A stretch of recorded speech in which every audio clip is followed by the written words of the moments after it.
Hi, Barbie. Hi, Barbie. Hi, Ken. Hi, Barbie. Hi, Ken. Hi, Barbie.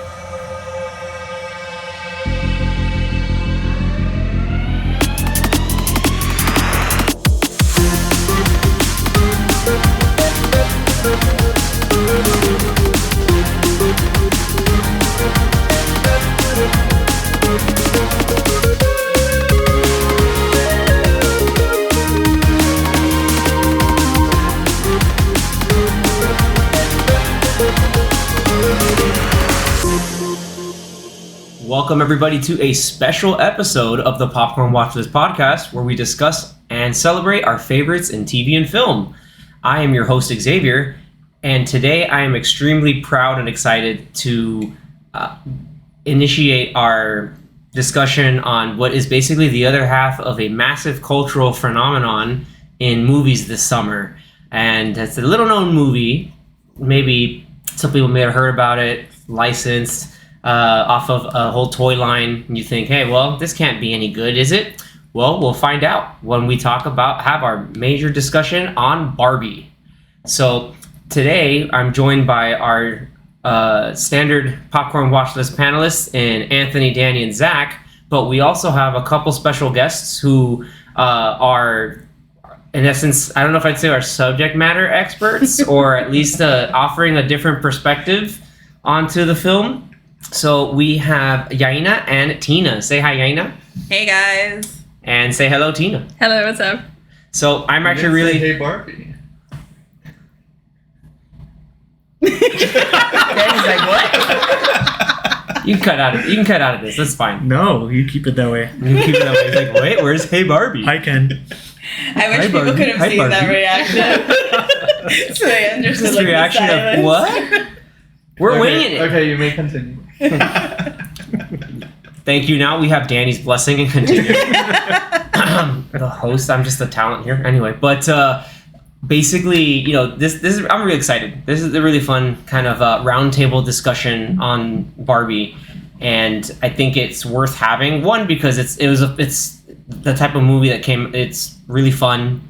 Secondly, it's kind of this major cultural force now. It's crossed the $1 billion threshold in the box office worldwide. And that's worldwide. Like, you'd think maybe that this may be something only like maybe an American phenomenon. Mm-hmm. It did get, bundled in with this whole tonally different shift in Barbenheimer. Having the whole Barbie and Oppenheimer, Barbie thing where people were doing these double features. But I think it's worth noting that it's a massive, it's this massive cultural impact. Like, I don't know, what did you guys all think of going to the movie theater for Barbie and just seeing seas of pink? It's definitely an experience. Like, I was not expecting it to be the phenomenon that it was.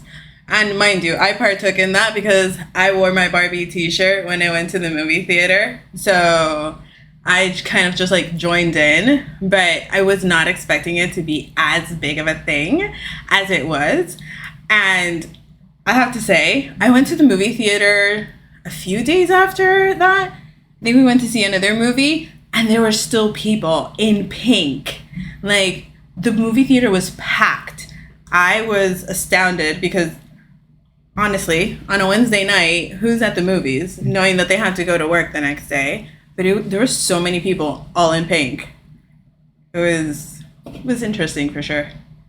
Yeah, it's definitely unique. Like, it's something like it's not a bizarre world experience, but it was more realizing how impactful it was to me. It's just cool. It's for someone old school, it's great to see the movie theaters packed, but then it's also man, people are really in on it. They really went all in on it. You had some people going up all pink dresses, pink t-shirts. So you had dudes doing the whole Barbenheimer thing. So people have pink suits, pink tailored suits, or they're coming in normal suits, but then they have they have a little pink shirt under the suit. So they're kind of going all in. It's really cool. I know, Zach, you saw it a little different. You saw Oppenheimer first one day, and then went to go see Barbie at the theater. Was that very similar to what Yaina was saying? There's still people in there wearing their pinks and... Yeah, so when I saw Oppenheimer, I saw it at just like a one screen theater, so everyone was just there for Oppenheimer. But then going, I think it was like 4 days later, to a multiplex, then you have like dozens of groups of people that are there dressed in pink with, you know, whether it's parents, kids, nephews, nieces, everything, Grandparents even. Yeah. Everyone wearing pink, and then you had like this other group of people wearing like suits. But like other people, I mean like probably people in like their teens or like early 20s, that are also with the group of people that are watching Barbie. I don't know if those people ended up watching Barbenheimer that same night. I mean, we did go kind of late, so I don't know if they saw that first or they were just there to get all dressed up. But there was just a lot of pink. It was a sea of pink. Yeah. Yeah. But it's like positive. It wasn't like obnoxious where people were just like, yeah, it's the best part. They're just like they're like socializing and having fun and just sharing the space. I thought that was really nice to see. Like we always see like for Marvel movies or like Star Wars or stuff, people are always dressing up and like coming with their favorite like Marvel stuff. So it was pretty cool to see like for Barbie. Like, I wouldn't expect it, but like everyone's here in pink, so that's pretty cool. It's like the equivalent of people coming with Jedi robes or Yeah, lightsabers. Yeah. But like, Or hey, their Superman shirts when it's a superhero movie. Yeah. I think cool. Zach brought up an interesting point, like the order in which people saw the movies. So some people saw Oppenheimer first and then saw Barbie.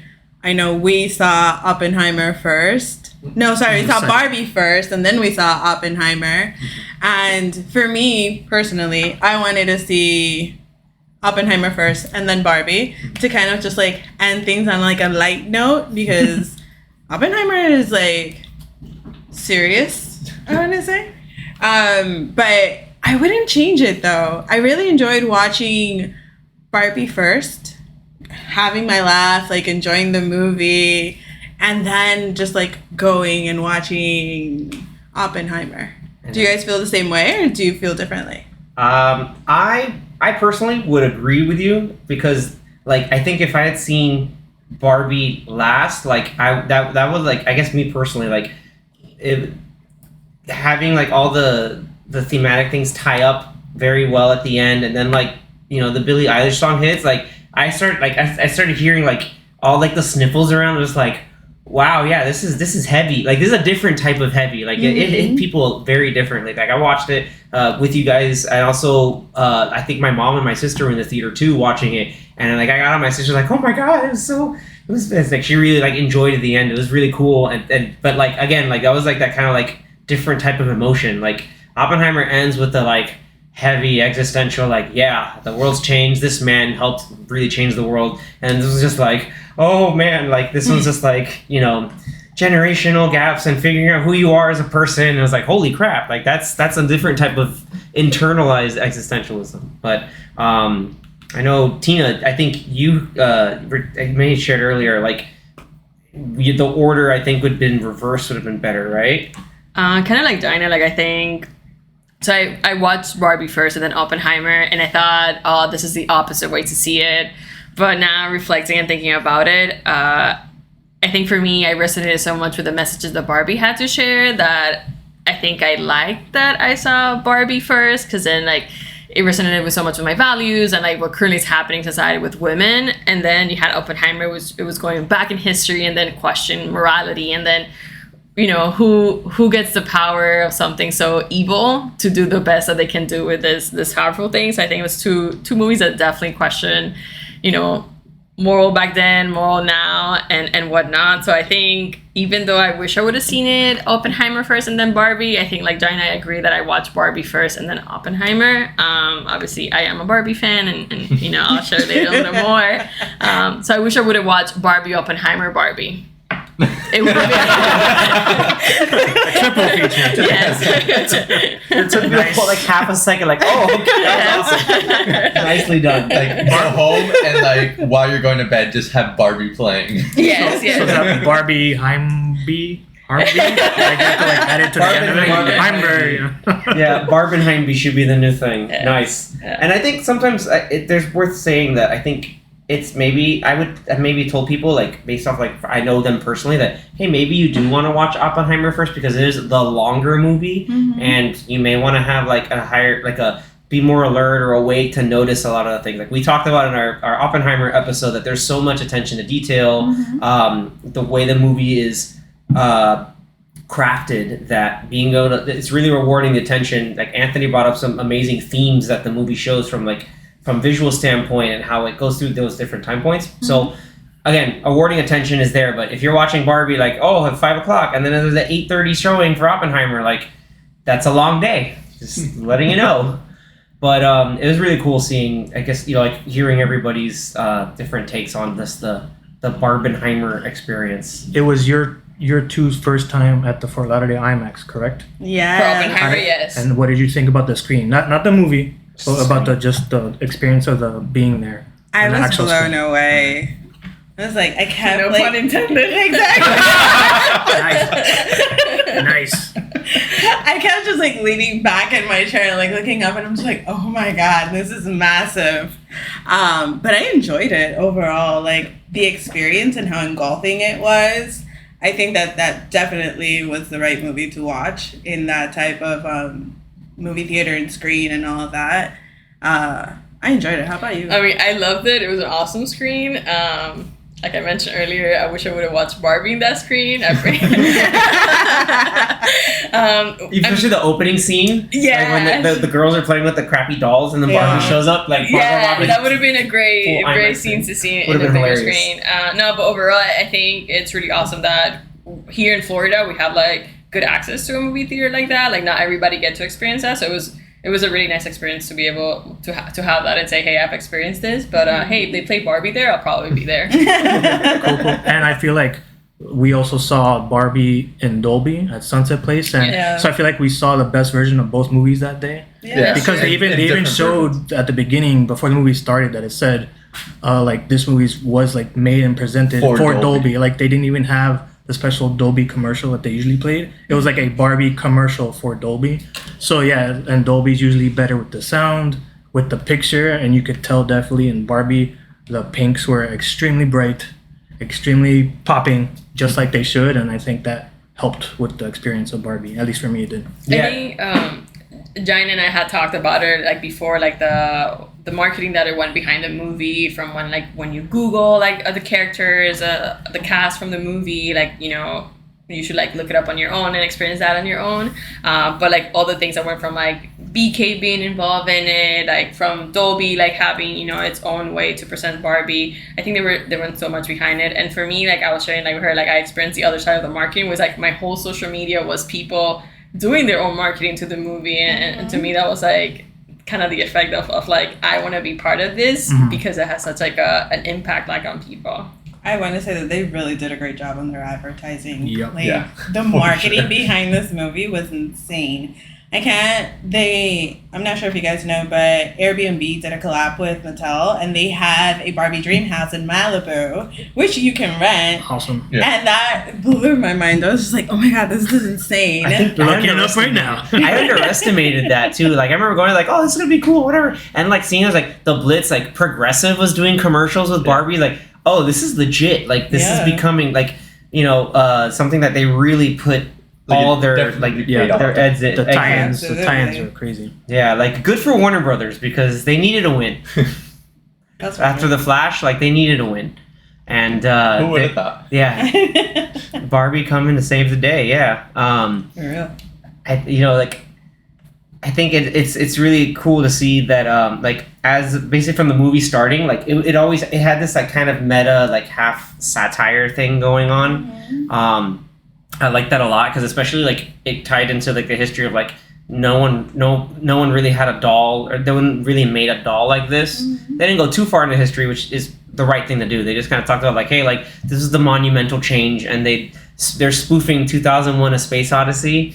And like I only thought like, oh, they did that as like a teaser for the movie. I didn't think that was actually gonna be a whole sequence. So immediately them seeing like just breaking all the old stuff, dude, I'm cracking up in my seat. I was like, thank God they kept it. That was the first trailer. That was the original trailer. Yeah, like I thought that trailer was funny. I was like, oh, nice. And I thought it was just only for the trailer, like because it was like completely a whole thing from beginning to end. So like, oh, they probably just did that as marketing. Like, no, they left it in the movie and they added more too. And it was big credit to Greta Gerwig because that landed really well. Actually, funny Funny story. I don't know how funny it is, but well, we were in the theater and I was like sitting next to Tina and like that scene comes out where they start smashing the dolls. I turn to her and I tell her like, that was me as a kid. Like I was not a doll person whatsoever. And so like a baby doll. Yeah, they're like, Yeah, have exactly, a baby like- doll. And you're like, no. Like, get that exactly outta like here. the smashing of the dolls, that was me. Yeah, it's just like, I don't need this. But then you have like, it's this Barbie that's now, they got posable. You didn't play with Barbie.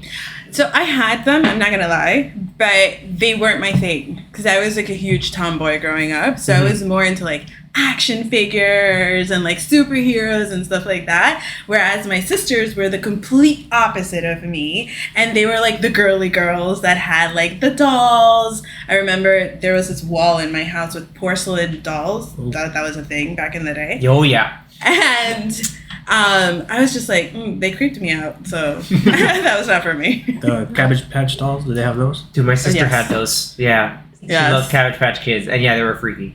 But then Chucky came out and she's like, yeah, I'm not having this stuff anymore.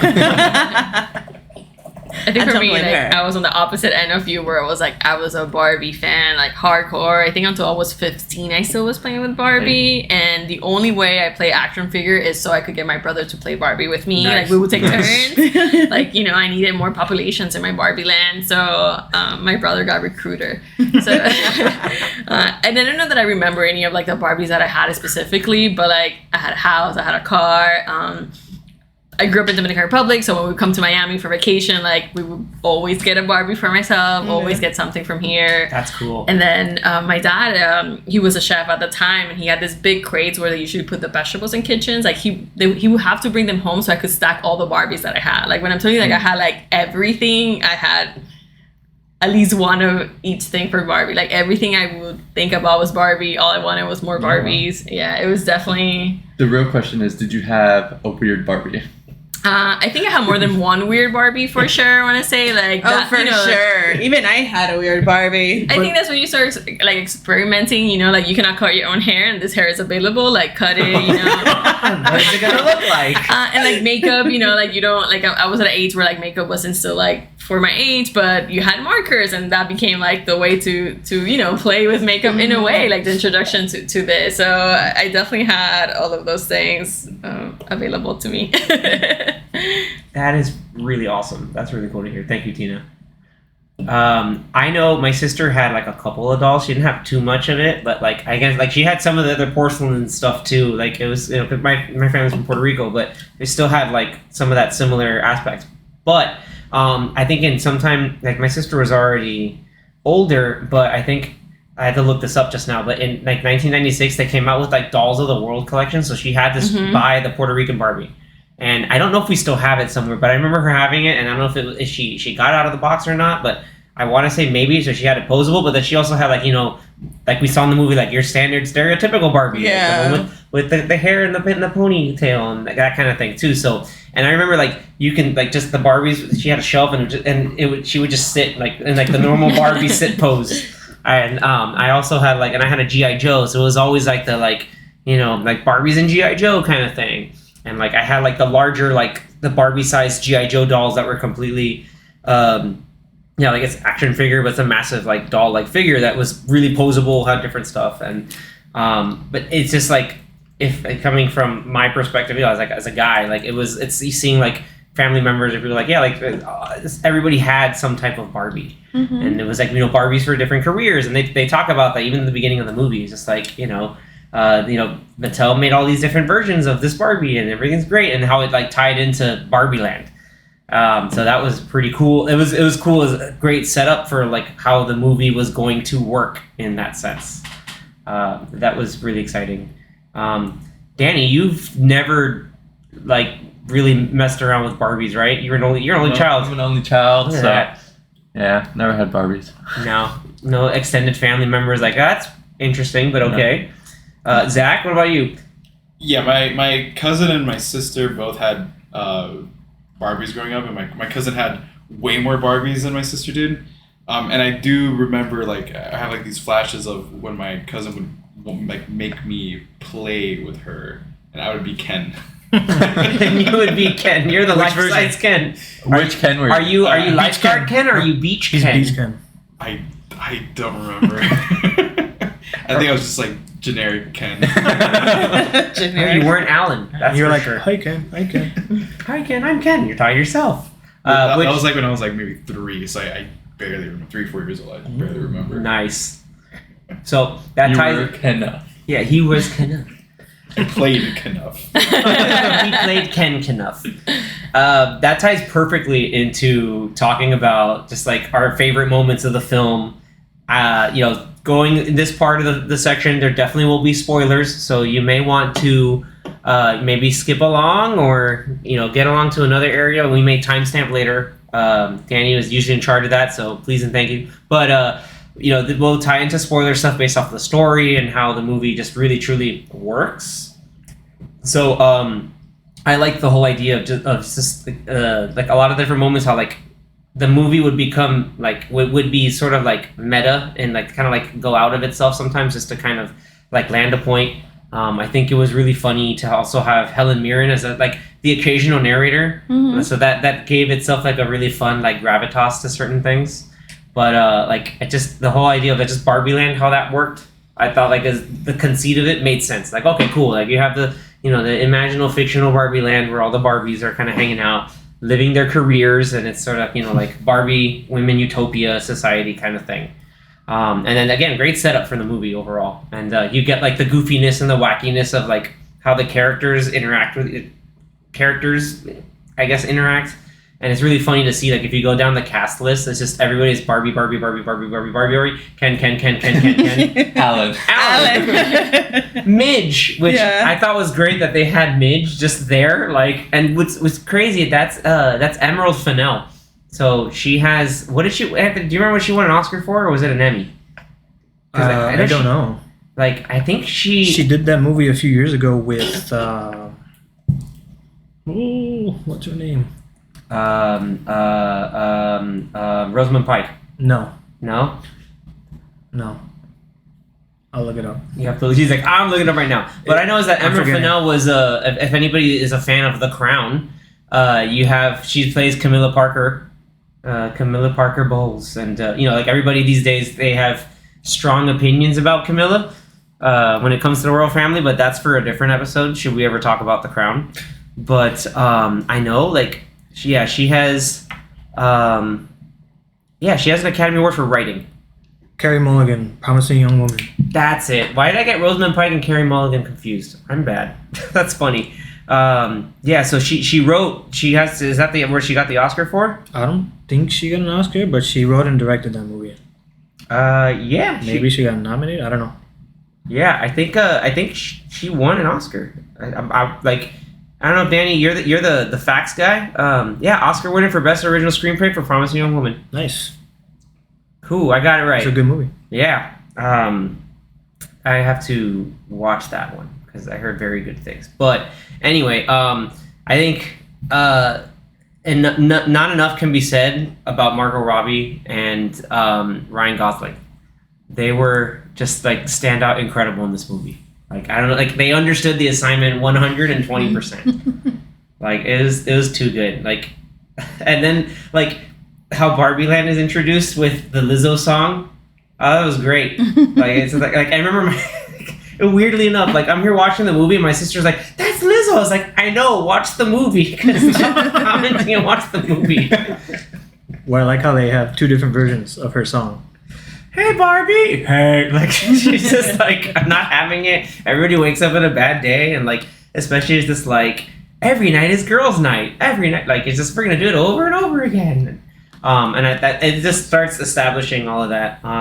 The Kens and their like interesting, weird existence, and the Barbies like, yeah, we're out on the beach, but also I'm a doctor and a Nobel Prize winner, and we have a Supreme Court, but also let's all hang out near the beach and in our own Barbie houses. And it was like, where do the Kens go? Like it's like that was really the idea. Like it's nowhere. Yeah. I literally had that question throughout the entire movie. Like before the whole Mojo Dojo Casa House. I was like, where do the Kens go? Like where are they? Did they just like stay at the beach? Yeah, they don't go. They don't have any That's homes. their job. That's your job. Yeah. Oh my god. They don't have any homes. That's Ryan Gosling's Ken. He's like, I'm beach. He's like, yeah, because you can't go in the water. He's like, yeah, I can. And then he just like, I like how they just fly off. Yeah. Because that's kind of like what happens when you're playing with a doll. Like, there's all these little motions, like, that when you're playing with something, like, that's it. They just simulated that completely realistically. Like the weird animation with the car. Every time the car would get hit and flip, it was like flip and then perfectly land on the on the tires. I don't know if you guys know this, but when they were filming, Margot Robbie would leave Ryan Gosling gifts related to what he did in the movie, which was beach. And so he was just like, I never really understood what it was that I needed to do. So like she would leave me all of these like little gifts and Ken just beach. So that was it. But like the gifts were like everything related to beach, like puka, bookshelves, and stuff like that. I found that very interesting that she did that to kind of like get him into the character. Personally, I think that Ryan Gosling does a great job, regardless of any movie that he's in. So no, that's for sure. I know, like, I have a whole lot of favorite moments. So I want to open it up to the rest of the panel today. Like, it's any standout moments. You don't have to go in plot order. Like, it's kind of just like some fun parts that you liked, or some it's interesting details, or. So I really liked the moment where she discovers that she's like dysfunctional, and she goes to like the weird Barbie's house, and like the weird Barbie presents her with like the two different type of shoes. Like you have the high heel and then you have the Birkenstock. And I don't know if this was just me, but it kind of reminded me of like the Matrix. Yep. When you got like the red pill. Another Warner Brothers thing. Like, And I was just like at the end, she was just like, you have no choice. I'm like making you believe that you have a choice. But you need to take... But you need to take this one. This one. He's like, yeah, but what if I just... No, you need to go take the real one. Oh, man. Shout out to Kate McKinnon, too. Like, she was perfect.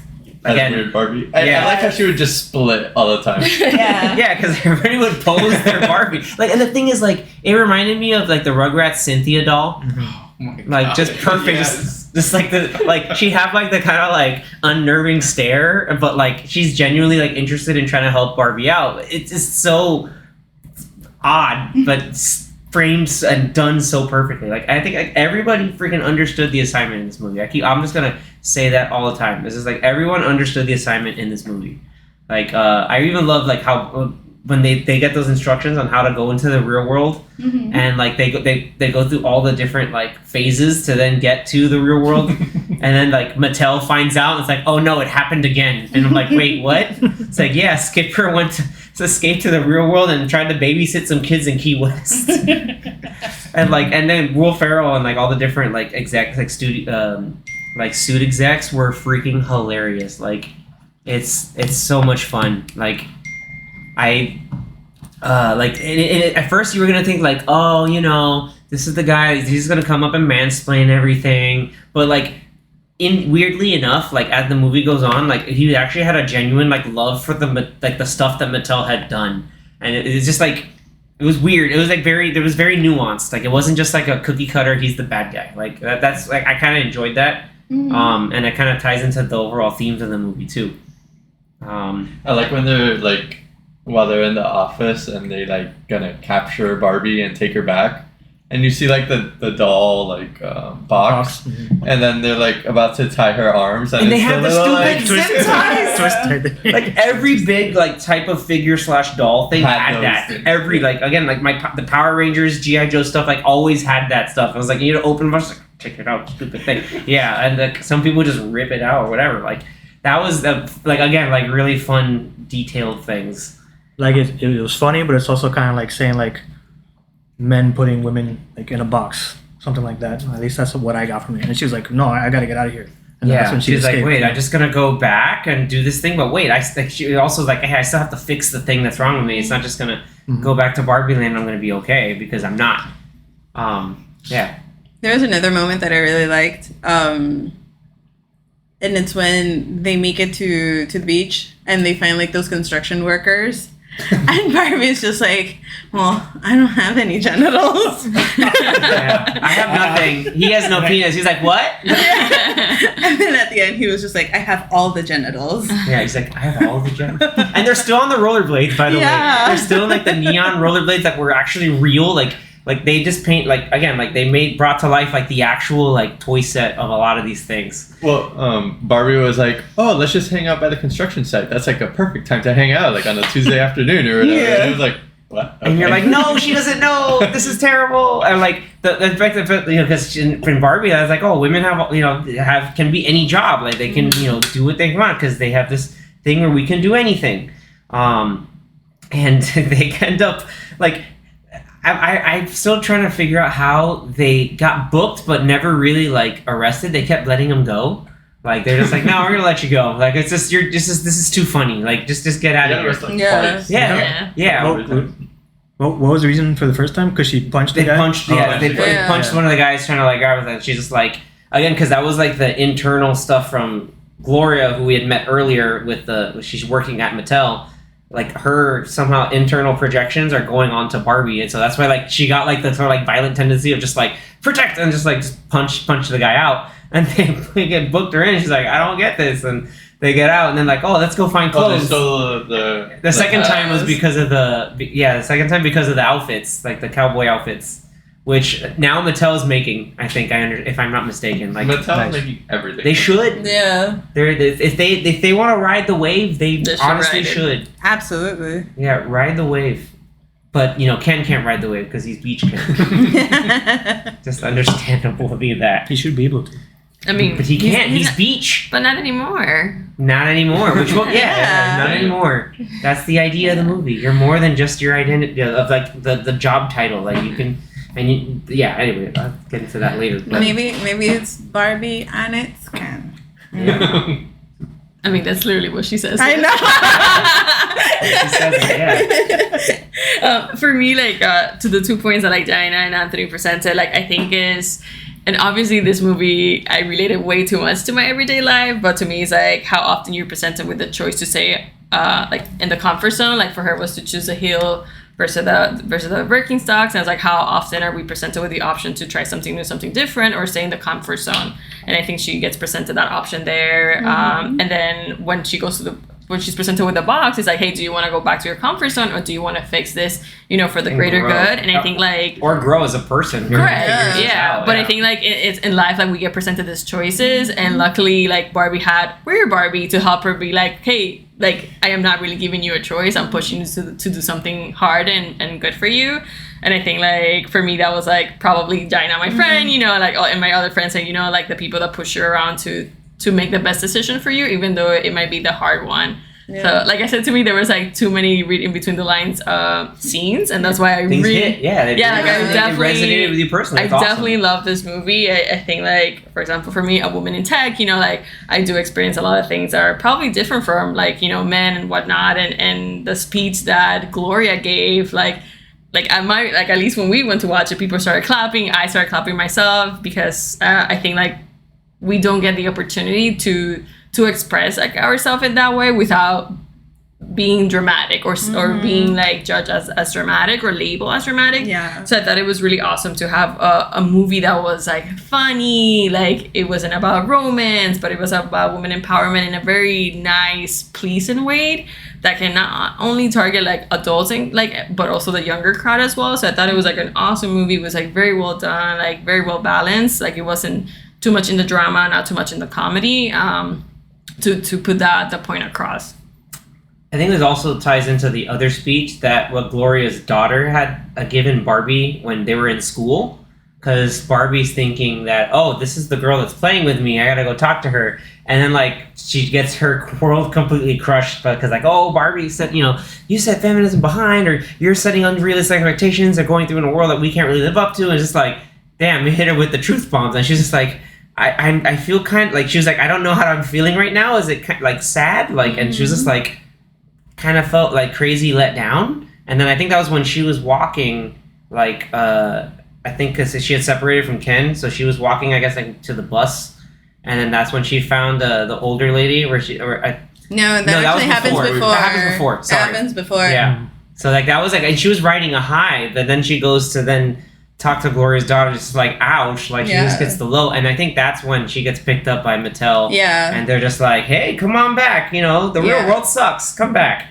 To Tina's point, I think that there's a lot of instances in this movie where you see Barbie grow, and not only from a like emotional human standpoint, but also like as a doll. Because like if you look at the very beginning when they have her come out in like that bathing suit, like that black and white striped bathing suit, that she looks exactly like a doll, and like with the smile and everything. Like. Exactly, from like the opening scenes all the way until the end of the movie, where she looks more human, like she's not as perfect. I really appreciated that because it kind of not explains, but showcases just us as women, how we have to be flawless at every turn. Like, if I'm a woman in a corporate position, I have to dress the part. I have to look a certain way. I have to be on. I can't, like, just slouch around or, like, go in baggy jeans if I wanted to work. And I really tying that into like the whole speech that America Ferrera gave. I was just like, throughout when she's talking in my head, I'm just like, you go, girl, you go, because this is exactly how I wish someone would communicate what being a woman is like to other people, because I think a lot of men get to experience it with the women that are in their lives, but it's very different when you have to live it on a day-to-day basis. And like, we're often labeled like, oh, you're emotional, you're hormonal, or what have you, and just like, or you're cold, and then it's like, oh, you're too cold, and you're not getting it, but also you're too loud, or that speech was great because like seeing that from the perspective, like, man, like it makes me think like that's something that my mom had, that's stuff that my mom had to go through, my sister had to go through, like it seems like almost every woman at a certain point in time, like they go through that, and it's just like how to balance that out. Or like how to just say no to it and just completely, stand up and things. I'm gonna correct you there. Not at a certain point in time. Multiple times. Yeah. Obviously, it's at least once. Yeah, like definitely, it happens. It's more often than it should. Let's just say that. Like definitely more often. Yeah, it definitely shouldn't in that case. But and it was cool seeing like, and then like the complete other side. It was like Ken in the real world was starting to realize it's just like, wait a minute, like, like this point here, it seems to be like we're not the second fiddle, like we're not just the accessory, because Ken in the end was like the glorified accessory to Barbie, and seeing that the real world was like, oh man, the dudes run the place, and like there's respect, and they have like the big important jobs that the Barbies have. Like, wait, like we can do that too. But then he kind of like, because he's so naive about it, he rolls with it in like the most wrong way possible.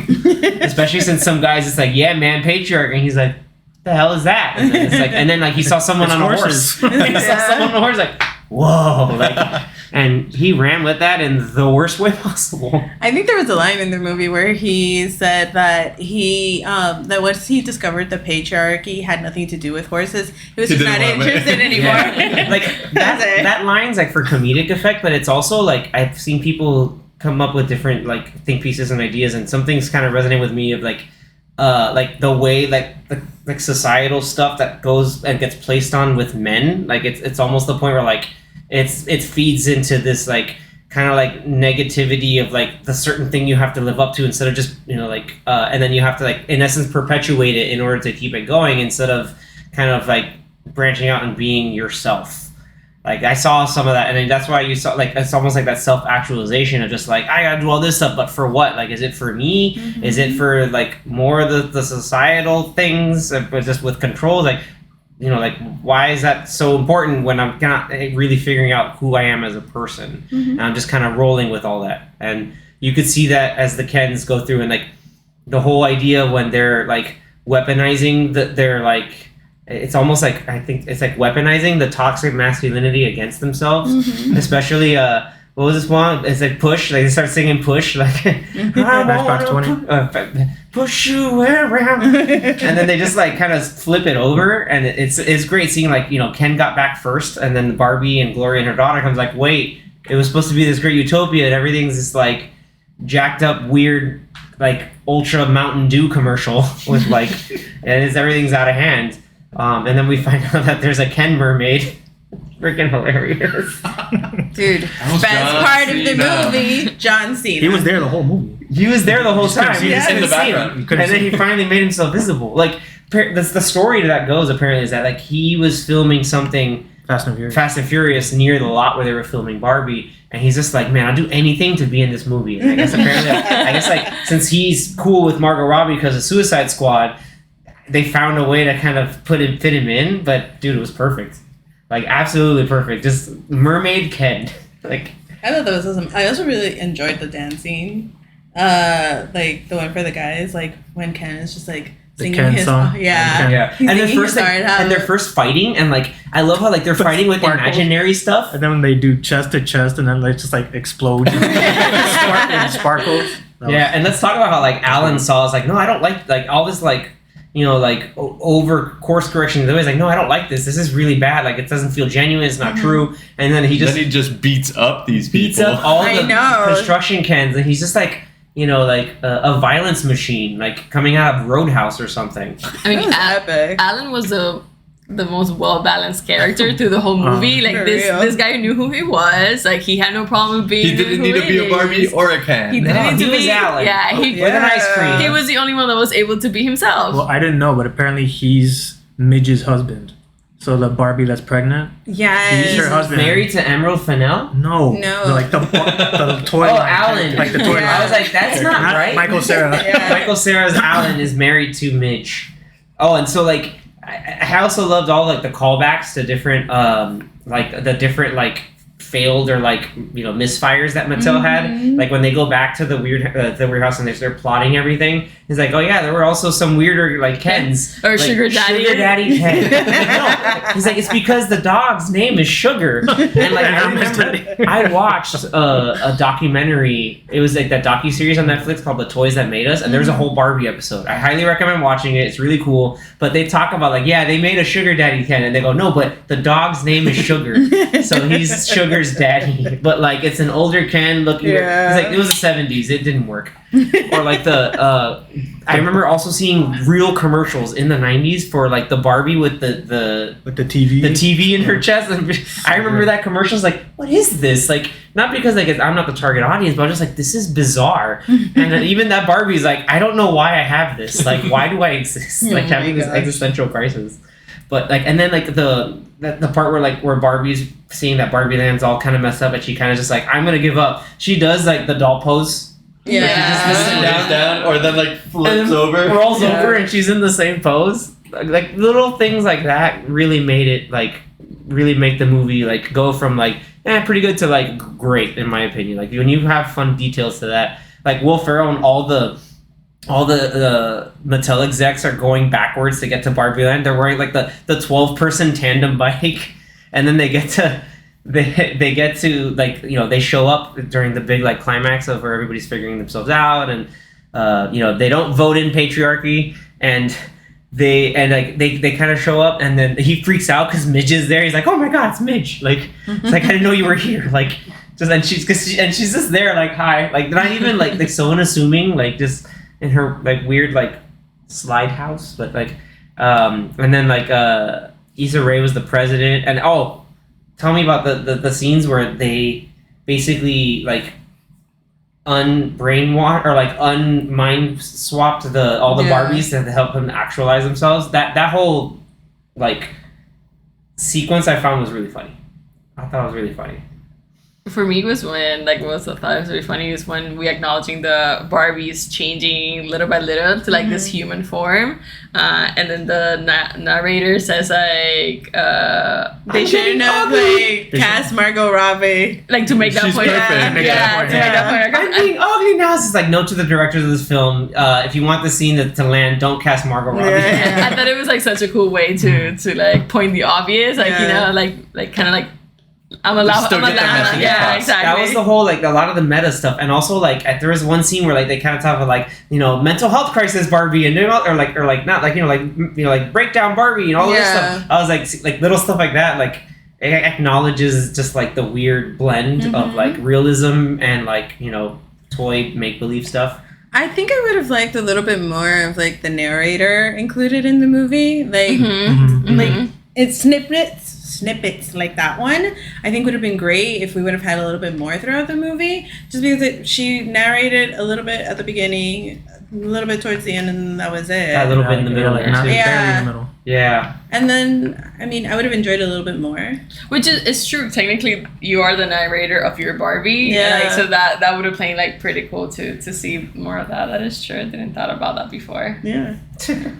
I was thinking about the time where, like, again, they're like getting all the Barbies out, and they're just like, and talking about like the whole idea, like when people are like, oh, especially like, it's funny, we're on a movie podcast, and we can talk about when people over-explain a movie, and it's like, tell me more about The Godfather. Like, oh, let me restart the entire movie and talk over it. I'm like, like that was just so like that was perfect. I was like, man, like I know this is like it helps me be self-aware. I was like, oh, that was like I might have maybe done that once, twice. Just bad. Okay, so quick question. Can I curse or no? Yeah. Okay. Sure. Yeah. So, Explicit. It Okay, go depends. ahead. Yeah. no, so I don't know if What you did guys you noticed, but like after like they've all been like the brainwashing has been removed and they're like back to normal, the president is coming like down the stairs and she was just like, I can't remember what the line is, but she says like motherfucker, and I'm just like Mattel. And then the Mattel line. Yeah. And I'm just like Samuel L. Jackson from Pulp Fiction,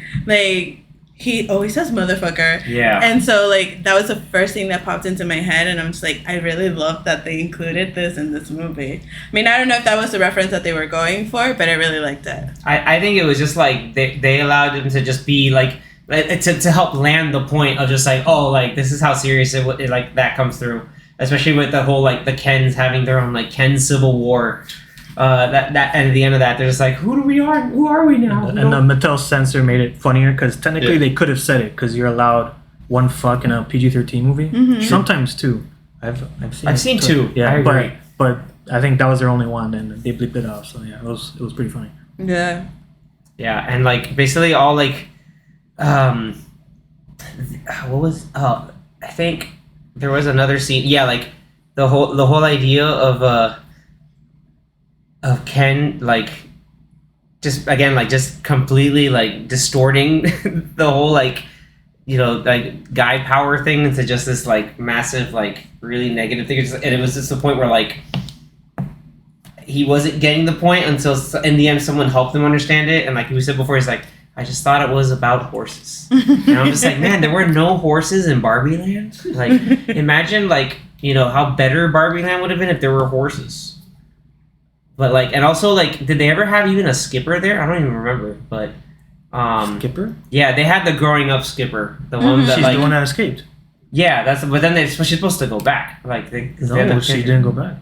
I thought They put her in that box. they put her in the box. They talked did about they? how they put her in the box. Yeah. Yeah. Well, in the maybe box. the box doesn't take you back to the Barbie Land. Maybe it is. Well, that was Escape a question that I the- had when I was watching it. So, like, what does this box do? Like, once they are put in the box, like, what I don't happens know. afterwards? That was one of the moments that I actually didn't like about the movie, the whole like Mattel part. Just because it was like, we need to get Barbie back to Barbie Land, and she went back. So then why were they chasing her to Barbie Land? Yeah. So I was like, it was almost like they just needed. But they were probably they needed to weren't add really Will Ferrell getting- They were more to the worried, movie. yeah. So I was like, I don't. Yeah, know they what's were going on. worried. I think they were worried about like the effect of having an actualized Barbie and an actualized Ken, how that would affect the Barbie Land. So I think that's why they're like, no, just go in the box and just. Well, they kinda didn't mind care what about they go Ken. back. They're like, oh yeah, we don't care about Ken. Yeah, but then they got to Barbie Land. I was like, oh no, this is awful. Like this is actually extremely bad. But then you also have the scene where she's kind of escaping through Mattel, and Yeah, and remember, like, she goes Ken- to the room where the Barbie creator. Creator. It's the ghost. The ghost? The ghost The of ghost, Ruth. yeah. I forgot her last name. Ruth Handler. Yeah. Handler. Yeah, it's the ghost of Ruth Handler. Like, oh, she has an office there. We just leave her there. Like that kind of like we're gonna assume and just let be the wild stuff. I was like, you know what? I'm cool with that. Like, don't give me an over explanation. Like that's it. She just Like it hangs worked out for there. the movie. You know? It Yeah. works. But I feel like she was very, like, upfront, too, like, in the movie. Because she said, like, oh, like, I have a tax evasion thing, a double mastectomy. That's true. That is actually Stuff, true. She's like, I got a tax evasion thing. Don't worry about that. Yeah, Like, exactly. Like, we can talk about that later. yeah. And that was played by Rhea Perlman, which was really nice because like I remember Rhea Perlman from Matilda.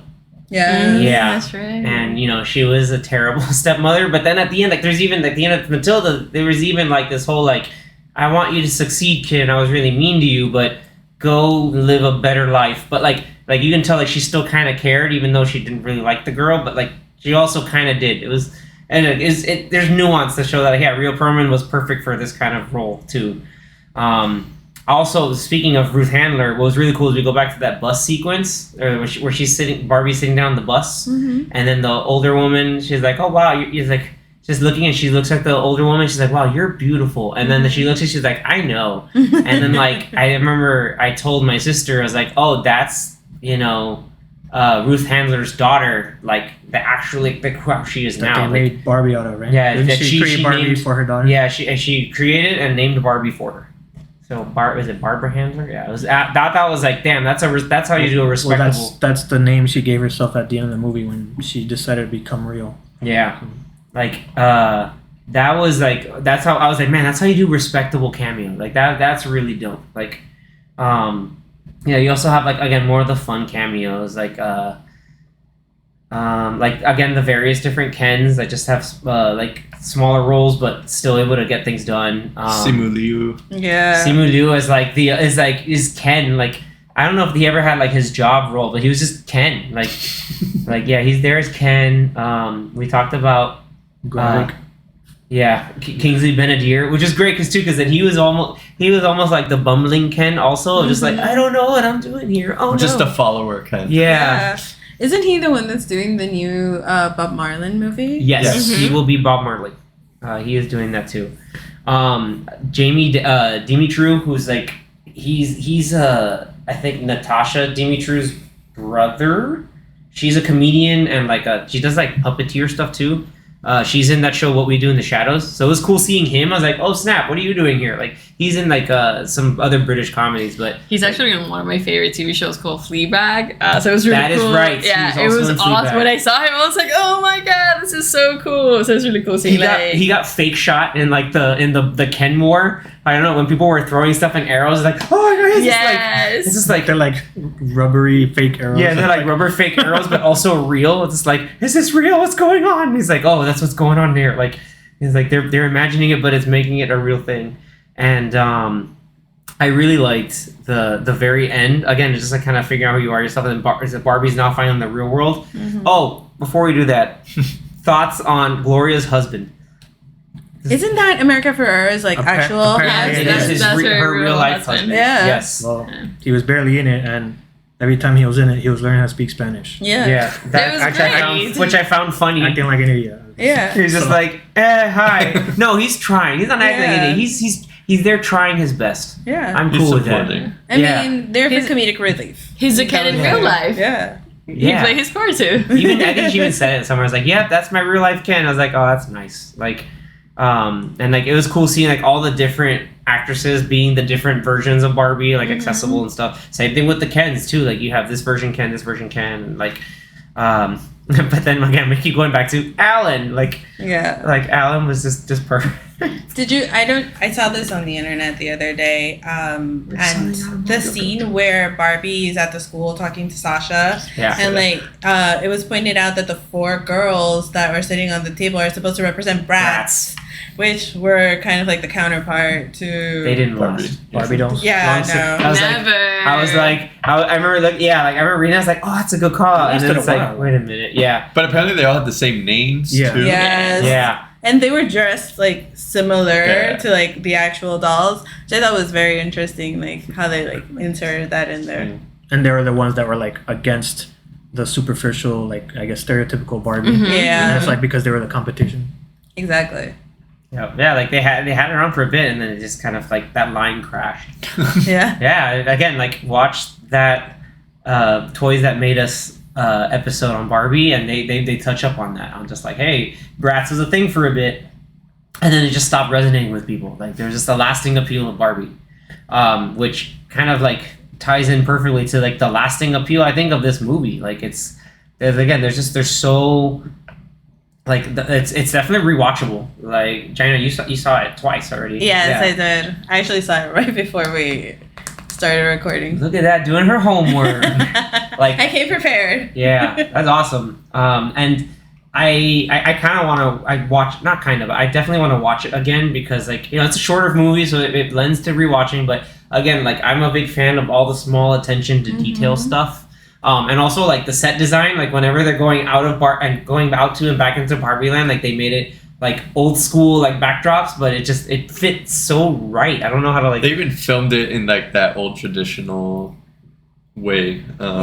With, like, the background, like, moving Like while on they're a staying treadmill, still. kind of like on a treadmill. Yep. If you don't know a lot of the things, like when I was younger, at least I remember a lot of things that were outside of the Barbie house. They were made out. It was a cardboard printed with like the print of whatever it was. Yeah. So it was really awesome to see that. It was almost like that. Like when you did other things outside of the Barbie house and like the car, like the things were cardboard printed with an image, which resembles a lot of like the journey that they went through. Or when you have like the accessories, like the cups and everything, there's nothing in them. So remember when they give her No water? water in She's the like, shower. and she's like, what? Oh, I'm not used to this being full. Yeah. Those the little details are really fun to see. And like when Barbie wakes up like that really bad day after like they're having the party, like, yeah, you ever think about death? And Yeah. the party stops. I mean, you know, like, I mean, to keep party going, yeah. Like, and then she wakes up and we have like the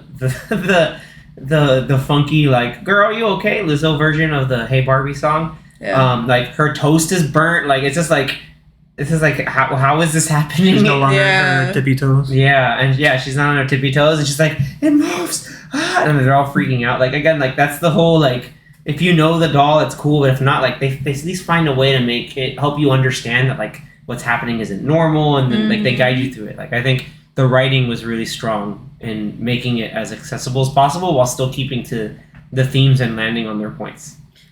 For the last part of the movie, the scene where she's like, you know, so she decides to stay in the human world. Oh, that was really touching. We're not the flashback, like not Yeah, the that was pieces that was the Billie Eilish "We're all crying" moment. That was really nice. Yes. But for me, it was like at the end, like the last scene when she's getting off the car. You know, she's in like the human world. Sí se puede. Where- No, Dad, you like, can't say where did that. you guys thought she was gonna go? Because I Obviously did. a job interview. Yeah, I It's thought it was a job interview. I was taken aback when she said where she was at. I was like, oh my god, this was hilarious. I started cracking up.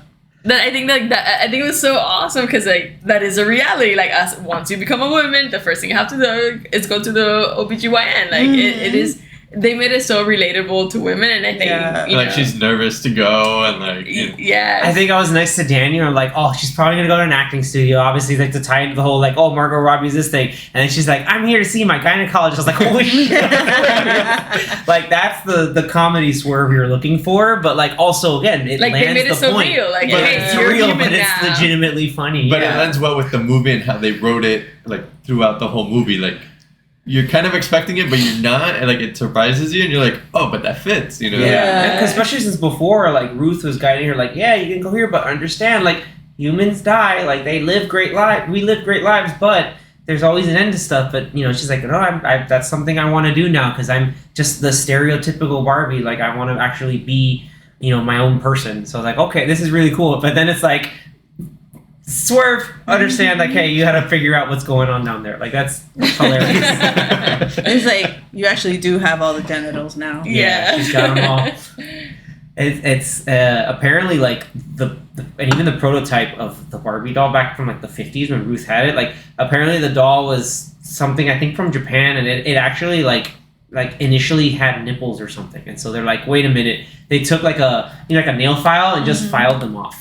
Oh wow. Yeah, again, watch that episode of The Toys That Made Us. It's very enlightening, and now with, you know, Barbie fever hitting us worldwide, I think it adds really fun context. It's to it, on too. Netflix, right? It is on Netflix. That's correct. And now we get to the point where we talk about our final impressions and, you know, ratings. Like, do we give 1 to 10? Kens. No, 1 to 10. Barbie mobiles, or like, like 10 Shades of Pink. yeah. I don't know what our rating scale is going to be for this one. Ladies, help us.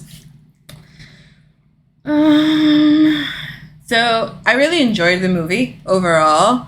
I had a great time watching it. I really enjoyed the homage that they did to several other movies, and just like the little like Easter eggs that they included.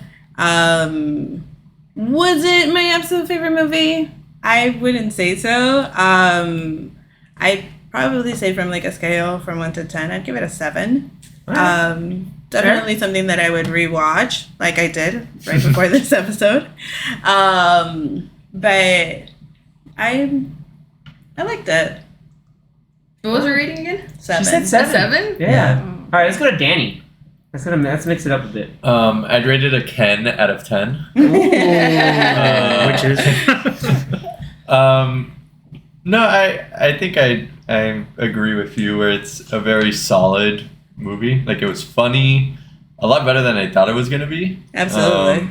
Like, I feel like sometimes with like the topic, I feel like it could have been too much or too funny or too cheesy or too serious, but I feel like they nailed it perfectly. So I'd give it like a good 7 out of 10. 7 out of 10. Okay, cool. Like, I'd rewatch it. All right, let's go to Zach. Zach's been here picking up on all the details, so I want to, especially since again, you watched it with a group of friends. Yeah. I think one of them had seen it already. Had someone had seen it already? I think one of your friends might have seen it. I'm I think we all had seen it for the first time. Okay, nice, okay. But I am on the same boat with these two guys where it's I do think it's like a solid 7 out of 10 movie. I think the tone was great. It had its like really funny moments. It had its more like sentimental moments. Ken was, I think, arguably the best character. Ken read out Barbie in a Barbie movie. My non-committal. He's like, I want us to be in a part of a non-committal. Like, what was it? Like non-committal, like situational thing. Like, I forgot what they mentioned instead of it being like boyfriend girlfriend. It was just like, like he came up to the thing. I was like, like got that's friend zone. Like non-committal, long super friend zone. distance. No, it's not even friend zone. It's more like it's like the in between friend zone to actual thing. Like, and it's not even so much friend zone. It's like, yeah, it's that weird labeled thing that goes on that is kind of not cool. But yeah, so yeah, but Ken, Ryan Gosling really like hit his assignments extremely well. Yeah, he was by far, I think, one of the best. And the I'm Just Ken song, like we said earlier, was really good. Yeah, it was a lot of fun. Yeah. But it is a movie that I'd watch probably a couple more times. But it's a generally solid movie. All right, nice.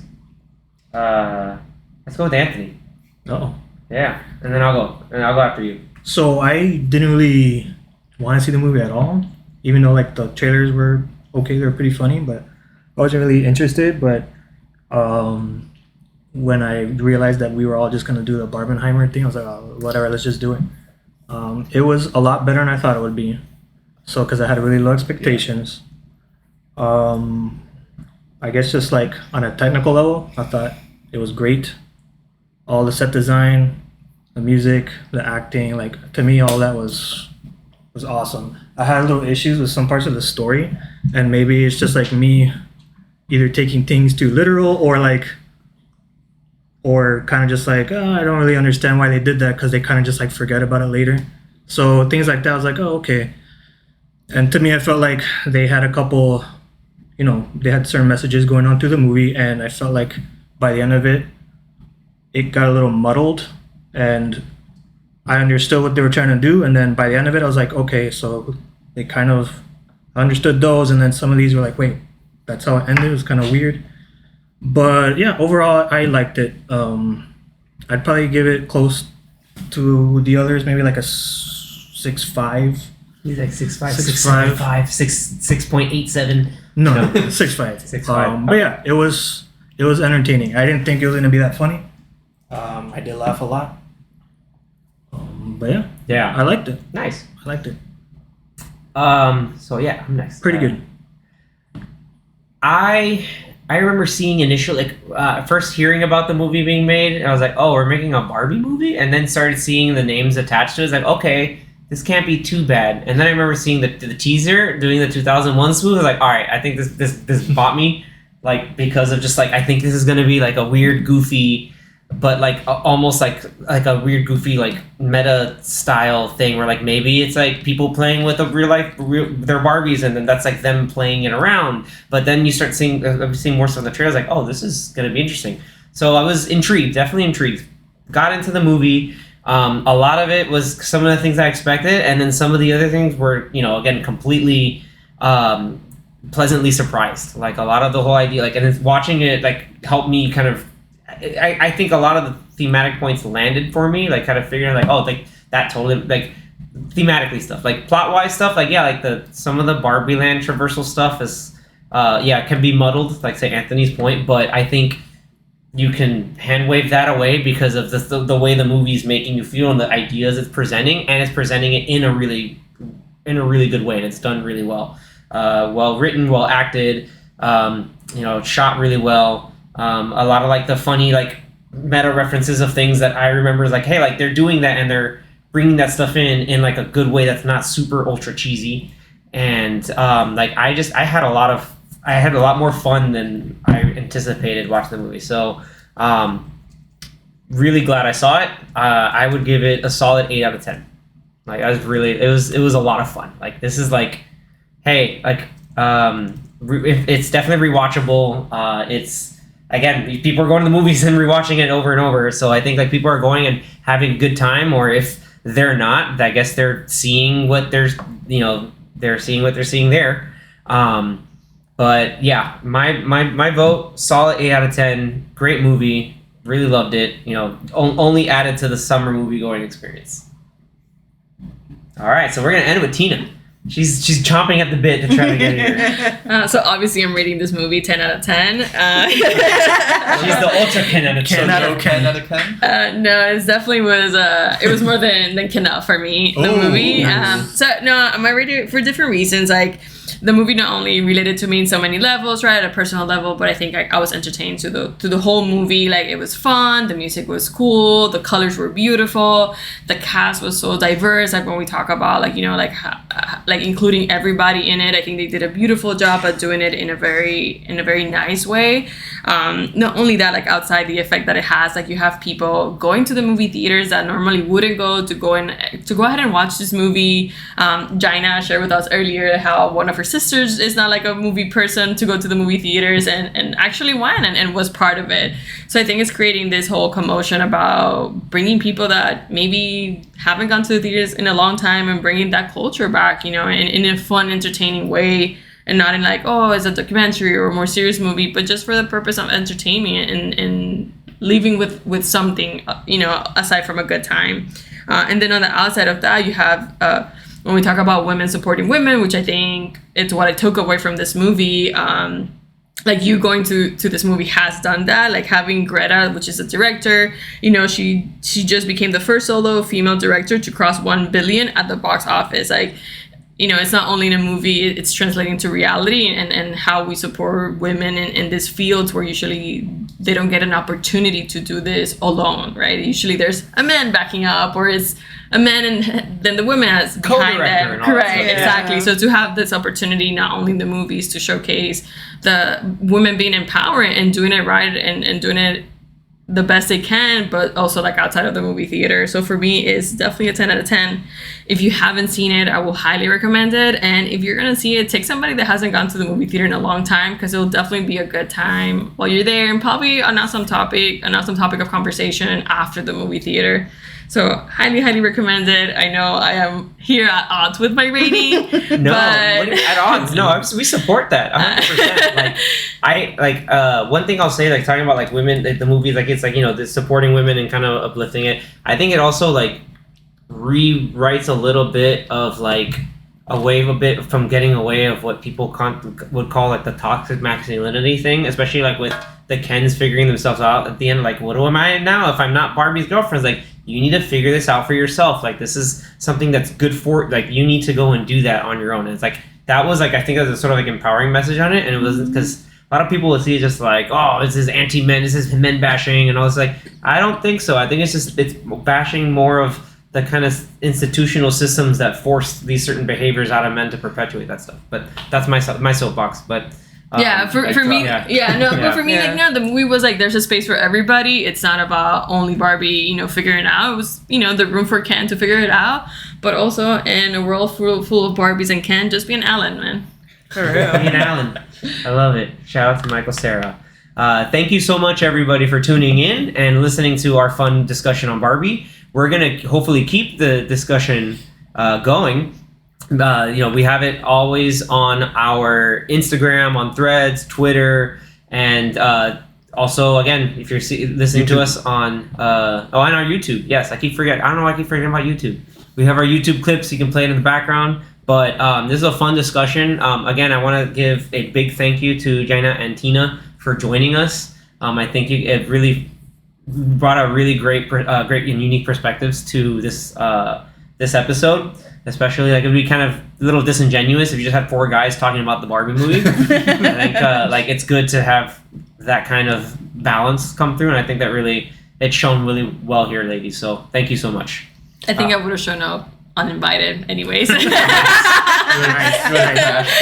Door slam. Boom. I'm here. We're talking Barbie. Let's go. Crash. I've been waiting for this episode, so. That's awesome. So, once again, thank you so much for tuning in, everybody. So with that, we will say farewell. Goodbye, Barbie. Goodbye, Barbie. Bye, Barbie. Goodbye, Ken. Bye, Ken. Bye, Ken. Bye, Ken.